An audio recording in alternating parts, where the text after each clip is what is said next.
25 episode की शुरुआत में हम देखते हैं कि और उसके बाद इवान जियांग की मदर के पास जाती है और उन्हें पूछती है कि उस टाइम पर हुआ क्या था। तो जियांग की मदर बताती है कि जियांग के फादर ने अपनी एक बिजनेस स्टार्ट किया था। पहले तो उनकी बिजनेस बहुत ही प्रॉफिटेबल थी, लेकिन बाद में उनकी कंपनी के ऊपर ये इल्ज़ाम लगा कि उनकी खाना खाकर लोग आहिस्ता आहिस्ता बीमार हो रहे हैं, इसलिए उनकी कंपनी के ऊपर बहुत सारी फाइनेंशियल प्रॉब्लम आया, जिसके ऊपर से वो निकाल ही नहीं पाए। इसलिए वो पहले तो जय से मदद के लिए गए, लेकिन बाद में अमेज़न ने एक्वायर कर लिया और इसी चीज़ को वो सह ही नहीं पाए और उन्हें हार्ट अटैक आया और उन्हें डेथ हो गई। लेकिन उनकी हार्ट अटैक बहुत ज़्यादा अजीब है, क्योंकि वो हमेशा अपने पास अपनी दवाई रखते थे, लेकिन जब उनकी डेथ हुआ तो उनके पास उनकी दवाई नहीं थी। तो आगे से इवान पूछती है कि जब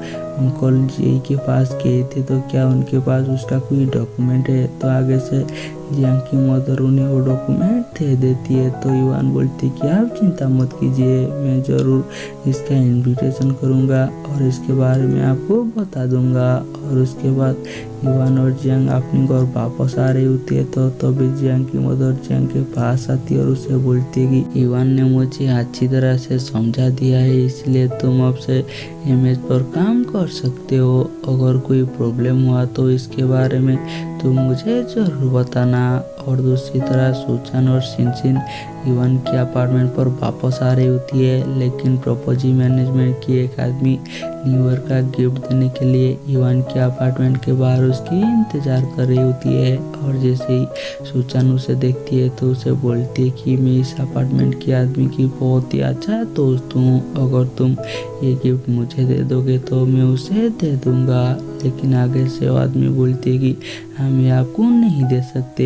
तो सिनसिन बोलती है कि इस अपार्टमेंट की तो ओनर सुचान है, तो तुम उन्हें क्यों नहीं दे सकते। तो अपार्टमेंट की वही एम्प्लॉय बताते हैं कि इस अपार्टमेंट की रियल ओनर इवान है और वो एक इन्वेस्टमेंट कंपनी का ईडी भी है। और यहाँ पर सुचान की जितना सारे जोर सारी सिनसिन के सामने आ जाती है, इसलिए सिनसिन तो सुचान के ऊपर गुस्सा हो जाती है और यहाँ से जाने लगती है। तो भी वहाँ पर इवान और जियांग भी आ जाती है और उन दोनों को देखकर पूछती है कि क्या हुआ है। तो सुचान बता देगी मेरी चोट पकड़ा गया है।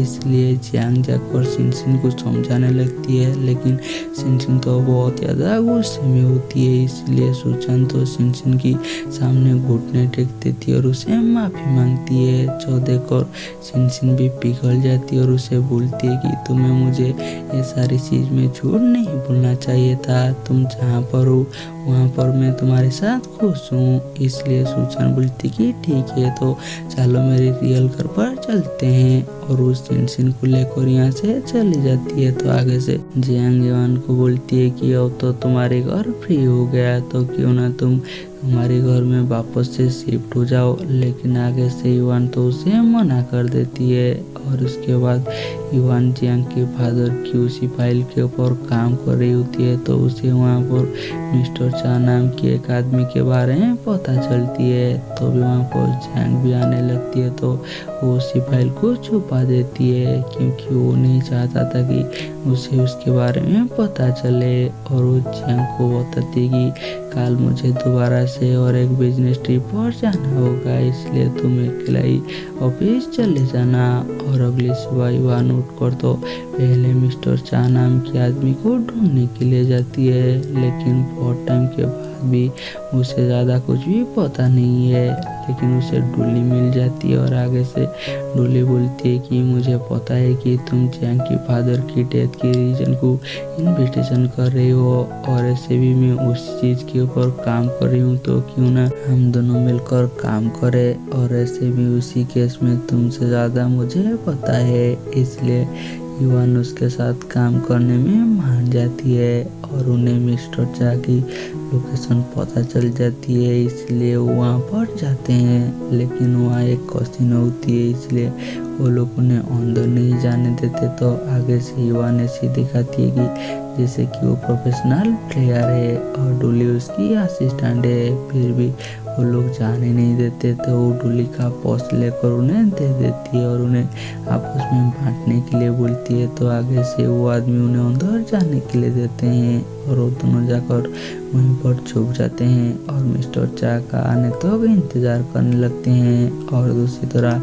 जियांग अपने ऑफिस में जाती है तो उसे पता चलती है कि उनकी वाइस प्रेसिडेंट लिन ताएमो अब से उनकी ऑफिस में काम करने वाली है। और वो पहले दिन आने के बाद उनकी टीम मैनेजर को वहाँ से निकाल देती है और उसके बाद वो जियांग को अपने ऑफिस में बुलाती है और उसे बताती है कि क्या तुम्हें पता है कि हमारी फादर और मैं बहुत ही अच्छे दोस्त थे। वो जब फाइनेंशियल प्रॉब्लम में थे तो मैं भी उनकी मदद करना चाहता था, लेकिन उनकी मदद करने से पहले ही उनकी डेथ हो गई। और क्योंकि मैं तुम्हारे फादर की दोस्त हूँ तो तुम मुझे अंकल बुला सकते हो और जब भी तुम्हें कोई ज़रूरत पड़े तो तुम मुझे बेझिझक बता सकते हो। तो आगे से जियांग बोलती कि ऐसे भी आपने मेरी बहुत ज़्यादा मदद की, इसलिए मुझे और कुछ भी नहीं चाहिए। और उन्हें बहुत ही रेस्पेक्टफुली थैंक्स बोलती है और वो यहाँ से चली जाती है।